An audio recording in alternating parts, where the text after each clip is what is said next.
Hello traders 2023 நடந்த பெரிய drop பற்றி தான் பார்க்க போகிறோம். மேபி சில பேர் இதை பற்றி கேள்விப்பட்டிருப்பீங்க, தெரியாதவங்க தெரிஞ்சுக்கோங்க. Jane street US based trading firm அவங்களோட 2 ஓல்டு எம்ப்ளாயிஸ் மேலேயும் அண்ட் மில்லினியம் ட்ரேடிங் ஃபர்ம் மேலேயும் கேஸ் ஃபைல் பண்ணியிருந்தாங்க. ஜேன் ஸ்ட்ரீட்டோட ஸ்ட்ராட்டஜியை அவங்களோட ஓல்டு எம்ப்ளாயிஸ் மில்லினியம் ட்ரேடிங் ஃபர்முக்கு ரிவீல் பண்ணிட்டாங்க. ஸோ இதனால ஜேன் ஸ்ட்ரீட்டோட ப்ராஃபிட்ஸ் கம்மி ஆயிடுச்சு. 2023 இருந்து இன்ஸ்டிடியூஷன் ட்ரேடர்ஸ் சடனாக பை அண்ட் செல் பண்ணுறதுனால ரீட்டெயிலர் ஸ்டாப் லாஸ் ஜம்ப் ஆகுது அண்ட் ரீட்டெயிலர்ஸோட ப்ராஃபிட் ப்ராபபிலிட்டியும் கம்மி ஆயிடுச்சு.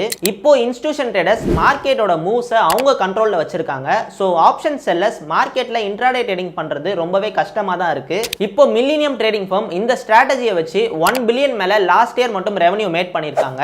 இந்த கேஸ் ரீசெண்டா பிக் இஷ்யூ கிரியேட் பண்ணுச்சு. ஸோ நீங்களும் இன்ட்ராடே ட்ரேடிங் பண்றீங்களா, எஸ்பெஷலி ஆப்ஷன் செல்லிங் பண்றவங்களா இருந்தா சேஃபா பண்ணுங்க.